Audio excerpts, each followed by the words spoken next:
Alhamdulillahillazi anzala as-sakinata fi qulubil mu'minin liyazdadu imanan ma'a imanihim walillahi junudus samawati wal ard wa kana Allahu aliman hakima.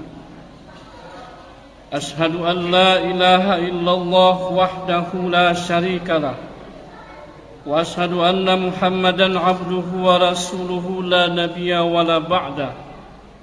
Allahumma salli wa sallim ala sayyidina wa maulana Muhammad wa ala alihi wa ashabihi wa tabi'in. Amma ba'du. Fa ya ibadallah, usikum wa nafsi bitaqwallah wa ta'atihi la'allakum tuflihun. Wa qala Allah ta'ala fil Qur'anil Karim, a'udzu billahi minasy syaithanir rajim. Ya ayyuhallazina amanu taqullaha haqqa tuqatih wa la tamutunna illa wa antum muslimun. Saudara-saudara kaum muslimin, jamaah Jumat rahimakumullah. Wahai kaum muslimin, bertakwalah kamu kepada Allah di mana saja dan kapan saja serta dalam kondisi apapun juga. Kerjakanlah apa yang telah diperintahkan Allah kepadamu dan jauhilah apa yang telah menjadi larangannya, agar kita mendapatkan kebaikan yang baik di dunia, lebih-lebih kebaikan di dunia, di akhirat kelak. Saudara-saudara kaum muslimin, jamaah Jumat rahimakumullah, sesungguhnya nikmat yang paling besar dari Allah berikan kepada seorang hamba adalah nikmat iman dan hidayah. Karena sesungguhnya nikmat-nikmat iman hidayah inilah yang akan kita bawa ketika kita nanti di alam kubur. Sesungguhnya nikmat iman dan hidayah inilah yang akan bermanfaat nanti di yaumil akhir kelak.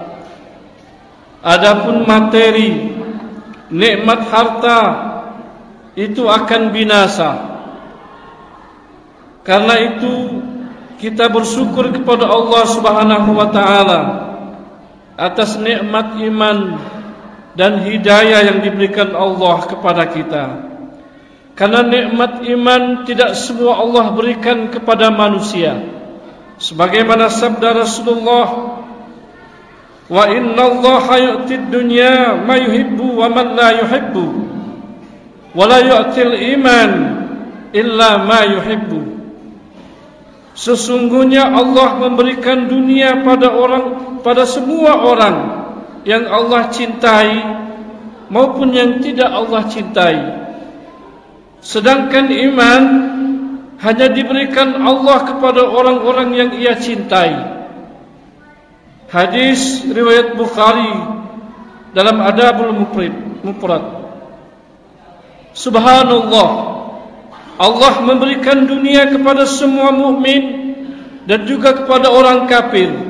Tetapi Allah tidak memberikan keimanan kecuali kepada orang-orang yang beriman saja dan kepada orang-orang yang dikehendaki Allah saja. Allah Subhanahu wa taala mengkhususkan orang-orang yang beriman dengan hidayah dan menginginkan untuk orang-orang yang beriman yang terbaik untuk mereka. Allah tidak menjadikan surganya orang-orang beriman di dunia, karena kenikmatan dunia tidaklah kekal. Allah ingin jadikan surganya orang-orang yang beriman itu nanti di yaumil qiyamah atau di akhirat kelak. Di sana mereka akan hidup kekal abadi. Tak akan ada lagi kesakitan, tidak akan ada lagi kesedihan, tidak pula akan ada kesusahan.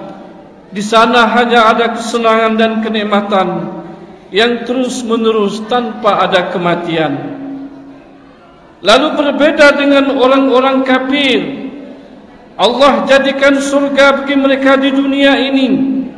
Rasul bersabda, "Ad-dunya sijnul mu'min wa jannatul kafir." Dunia itu adalah penjara untuk orang-orang beriman dan surga bagi orang-orang kafir. Hadis riwayat Muslim. Saudara-saudara kaum muslimin, jamaah Jumat rahimakumullah, seorang mukmin dipenjara oleh Allah dengan perintah dan larangan-larangannya. Banyak sekali larangan-larangan yang Allah larang kepada kita. Allah melarang kita makan riba, Allah melarang kita berzina, Allah larang dengan kita yang sekali-sekali larangan tersebut tidak boleh kita laksanakan, karena akan mendatangkan mudarat baik bagi dirinya maupun orang lain. Mengapa agama ini banyak larangannya? Tapi orang-orang yang beriman akan berkata, "Sami'na wa ata'na." Sesungguhnya itu semua adalah perintah Allah. Kami menginginkan yang terbaik dari semua itu, yaitu surganya Allah di yaumil qiyamah. Maka orang-orang kafir, mereka tidak mau diatur Allah. Mereka lebih senang diatur oleh hawa nafsunya. Mereka mengikuti hawa nafsu dan syahwatnya. Oleh karena itu dunia menjadi kesenangan dan surga bagi orang-orang kafir. Bahkan terkadang Allah berikan kepada mereka kenikmatan yang bertambah-tambah, semuanya untuk menambah dosa-dosa mereka. Semakin beratlah siksa mereka di yaumil qiyamah nantinya. Rasulullah menggambarkan dalam sabdanya, "Iza ra'aitallahu ya'til 'abdu minad dunya 'ala ma'asiyah ma yuhibbu fa innama huwa istidraj." Apabila kamu melihat Allah terus-menerus memberikan kepada orang-orang kafir itu kesenangan di dunia ini yang bersifat sementara, secara terus-menerus berbuat maksiat kepada Allah, sesungguhnya itu adalah istidraj, sesuatu yang diulur-ulur Allah agar tambah sesat, agar tambah keras siksanya nanti. Hadis riwayat Ahmad. Artinya jangan terlena kita dengan kesenangan yang diberikan Allah, tetapi justru tidak menambah ketakwaan kepada mereka. Itu adalah istidraj. Kaum muslimin, jamaah Jumat rahimakumullah, di zaman yang penuh dengan fitnah ini, penuh syahwat, penuh syubhat, ternyata kita masih diberikan oleh Allah kekuatan untuk mentaati Allah. Kita masih diberi kekuatan untuk menjauhi maksiat kepada Allah. Kita masih diberikan kekuatan untuk terus menuntut ilmu Allah. Demi Allah, saudara-saudaraku, ini adalah nikmat yang paling besar yang Allah berikan kepada seorang hamba. Maka saudaraku, bersyukurlah kepada Allah yang sudah memberikan kepada kita nikmat yang sangat besar ini. Di masa pandemi ini, Allah ingin mengambil sedikit kenikmatan yang pernah Allah berikan dahulu. Dahulu kita banyak berbuat maksiat mungkin, banyak berbuat berpoya-poya, banyak kita bersenang-senang di tempat yang tidak baik.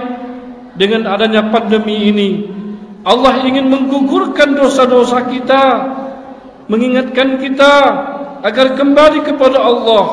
Juga dengan kita berusaha menghadapi setiap kesulitan demi kesulitan yang diberikan Allah kepada kita. Yakinlah, di setiap ada kesulitan pasti ada kemudahan. Adapun orang-orang yang beriman, dia sadar bahwasanya dunia ini sesuatu yang fana. Dia tidak akan hidup di alam dunia ini dengan lama. Ia akan menghadapi kehidupan akhirat nanti.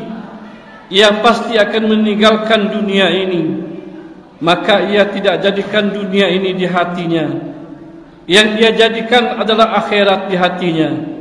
Sedangkan para pecinta dunia menganggap bahwasanya kasih sayang Allah itu hanya dengan kenikmatan dunia yang diberikan Allah. Padahal itu adalah keliru. Dan ini Allah gambarkan dalam Al-Quran, bagaimana para pencinta dunia.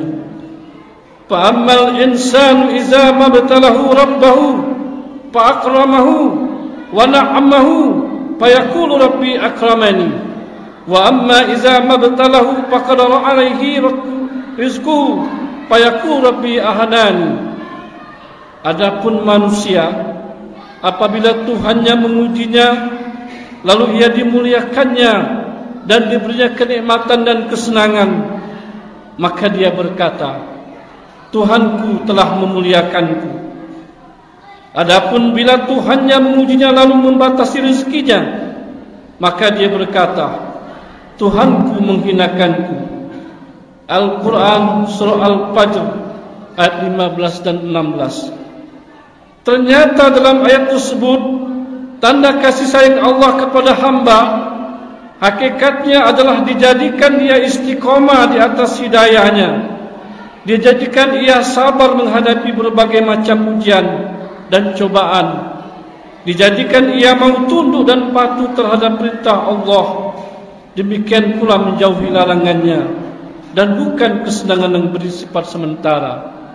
Tetapi orang-orang yang kafir hanya berkata, ketika ia mendapatkan kesenangan duniawi, ia berkata, Allah itu sangat sayang kepadaku.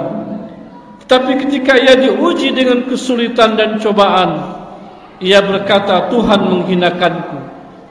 Ini adalah perbuatan yang keliru.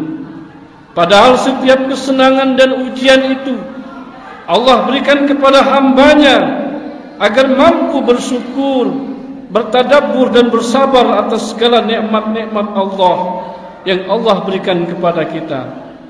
Maka saudaraku semua, inilah hidayah Allah yang paling besar kepada kita, yaitu iman dan hidayah Allah kepada kita. Orang yang beriman insya-Allah menjadi umat pilihan. Tetapi tidak semua hamba Allah diberikan hidayah iman dan petunjuk yang baik.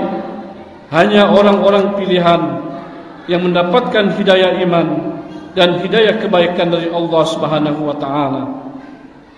Semoga khutbah singkat ini membuka mata hati kita untuk senantiasa bersyukur atas nikmat-nikmat Allah, terutama nikmat iman, nikmat Islam yang diberikan Allah kepada hambanya. Dan janganlah kamu meninggalkan dunia ini dalam keadaan tidak beragama Islam. A'udzubillahi minasyaitonirrajim. Bismillahirrahmanirrahim. Ya ayyuhallazina amanu taqullaha haqqa tuqatih wa la tamutunna illa wa antum muslimun. Barakallahu li wa lakum bil Qur'anil azim wa nafa'ni wa iyyakum bima fihi minal ayati waz zikril hakim. Fataqabbal minni wa minkum tilawatahu innahu huwas sami'ul alim. Fastaghfiru innahu huwal ghafurur rahim. Allahumma shalli wa sallim ala sayyidina Muhammad wa ala sayyidina Muhammad.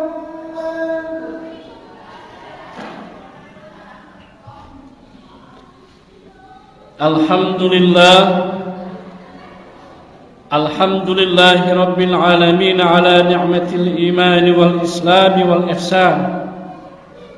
Ashhadu an la ilaha illallah wahdahu la syarika lah wa ashhadu anna Muhammadan abduhu wa rasuluh. Allahumma salli wa sallim ala sayyidina wa maulana Muhammad ibn Abdullah wa ala alihi wa sahbihi wa mawala. La hawla wa la quwwata illa billah. Amma ba'du. Usikum wa nafsi bitaqwallah wa ta'atihi la'allakum tuflihun. Wa qala Allah ta'ala, inna Allaha wa malaikatahu yusalluna 'alan nabi. Ya ayyuhallazina amanu sallu 'alaihi wa sallimu taslima. Allahumma salli wa sallim 'ala sayyidina Muhammad wa 'ala ali sayyidina Muhammad. كما صليت على سيدنا إبراهيم وعلى آل سيدنا إبراهيم وبارك على سيدنا محمد وعلى آل سيدنا محمد كما باركت على سيدنا إبراهيم وعلى آل سيدنا إبراهيم في العالمين إنك حميد مجيد. اللهم اغفر للمؤمنين والمؤمنات والمسلمين والمسلمات الأحياء منهم والأموات إنك قريب مجيب الدعوات ويا قاضي الحاجات. اللهم ادفع عنا والبلاء والوباء والطاعون والفحشاء والمنكر والبغي برحمتك يا أرحم الراحمين إنك على كل شيء قدير. بسم الله الذي لا يضر مع اسمه شيء في الأرض ولا في السماء وهو السميع العليم. ربنا آتنا في الدنيا حسنة وفي الآخرة حسنة وقنا عذاب النار. عباد الله، إن الله يأمر بالعدل والإحسان وإيتاء ذي القربى وينهى عن الفحشاء والمنكر والبغي يعظكم لعلكم تذكرون. فاذكروا الله العظيم يذكركم واشكروه على نعمه يزدكم واسألوا من فضله يؤتكم ولذكر الله أكبر والله يعلم ما تصنعون. أقم الصلاة.